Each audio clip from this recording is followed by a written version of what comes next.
Welcome to the Rosary Team Podcast. This is the deep dive, where we take a whole stack of sources, everything from news reports to historical documents, and really pull out the key nuggets for you. Our goal is to give you that quick but still very thorough understanding of some truly fascinating topics. And today, we are doing a deep dive that is all about, well, spiritual resilience. We're looking at a really powerful piece of positive news coming out of the Middle East. That's right. It's about the ancient Maronite Catholic tradition, and it really goes to show how these deep spiritual roots can survive, even thrive after really intense periods of conflict. Exactly. Our mission today is focused on this incredible story of revival, the celebration of Mass, again, at the ancient Shrine of Saint Maron. This is in the village of Brad in Syria. And this event broke a silence that lasted for 15 years. 15 years. It's hard to even wrap your head around that. And you just can't overstate the significance of this, but to really get it, you need the context. Yeah. We're talking about the Maronite Church. It's an ancient community rooted in the West Syriac Antiochene Rite. And that's not just a name, right? That points to something very specific. It does. It means their identity is tied directly to the earliest forms of Eastern Christianity.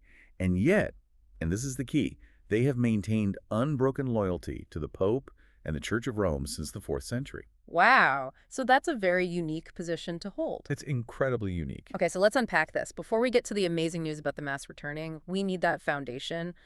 Who exactly are the Maronites, and why is this shrine in Syria so central to who they are? Well, it all goes back to their founder, Saint Maron. He was a 4th century Syrian hermit, and he basically set the template for their spirituality.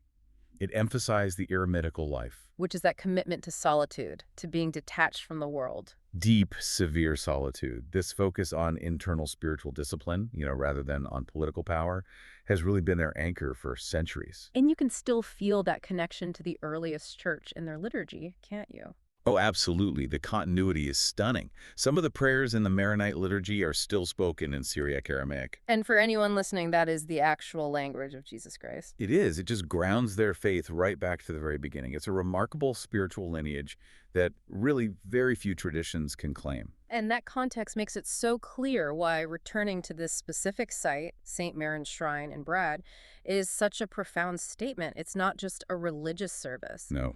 It becomes a reclamation of their own history.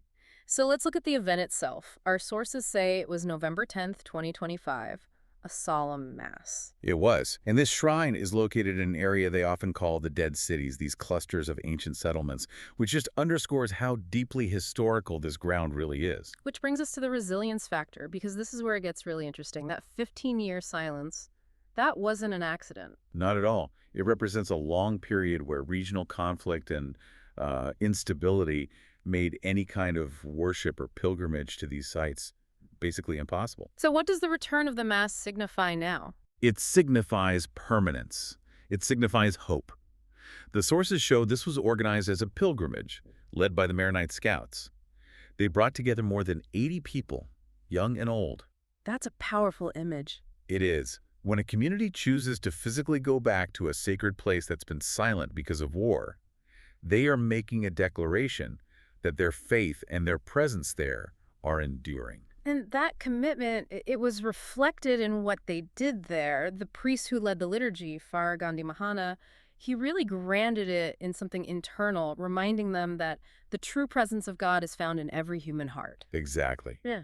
But they also engaged with the physical history right there in front of them. Right, they visited the ruins of St. Simeon the Stylites Church. Another one of those ancient anchorite figures. Yeah. Yes. And also the cave chapel of the hermit Tufik Ajib. And the sources note that his cave had been partially damaged during the war. So they're directly confronting the past damage while also looking to the future. Precisely. And they had to be accompanied by security forces, which, just highlights the challenges that are still there. And yet, despite that, the pilgrims had this deeply positive message. They said that Syria was beautiful and still is.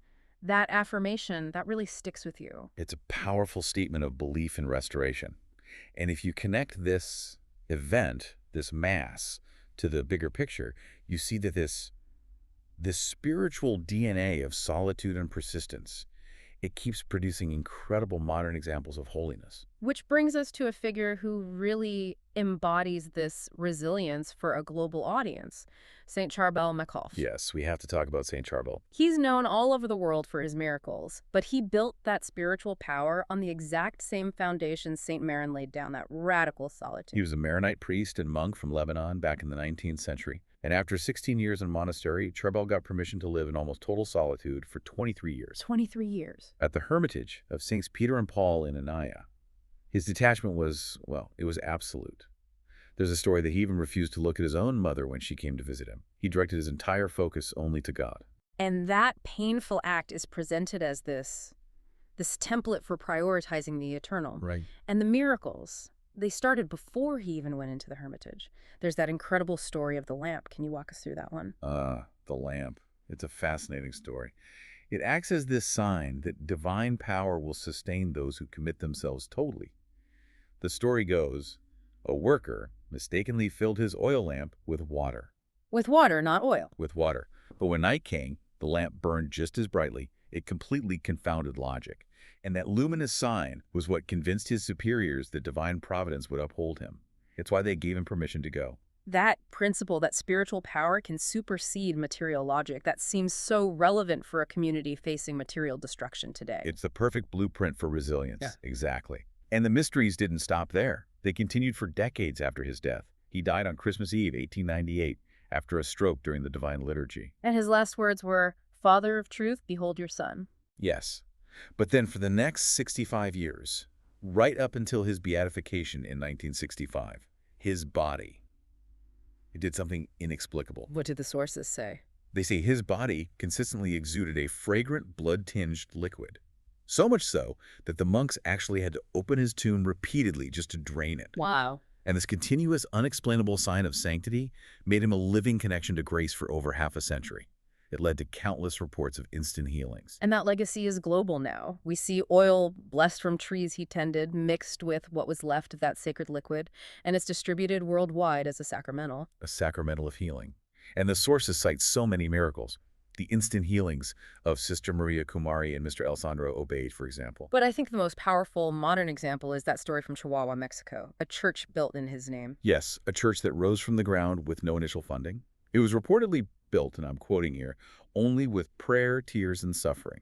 And it was finished in just 5 years, paid for entirely by unexpected donations. It just proves that the spiritual power he found in solitude can actually build and sustain things in the material world. It really does. And Saint Charbel, as big as he is, he's part of this thriving lineage.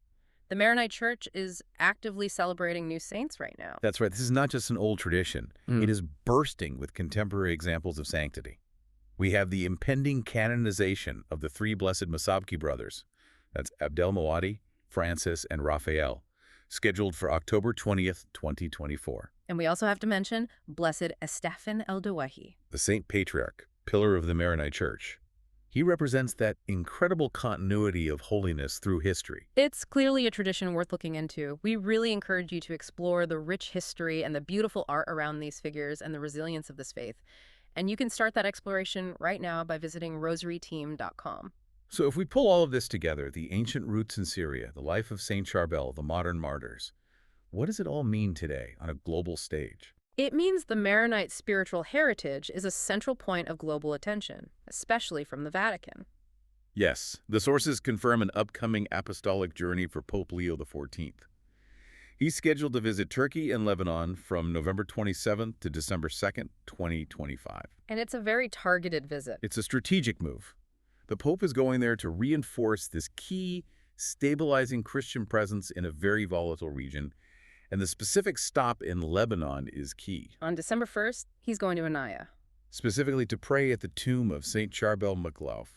This just elevates the saint's contemporary relevance and shows how important Lebanon is to the universal church. And the visit isn't just spiritual, it's also deeply connected to national stability.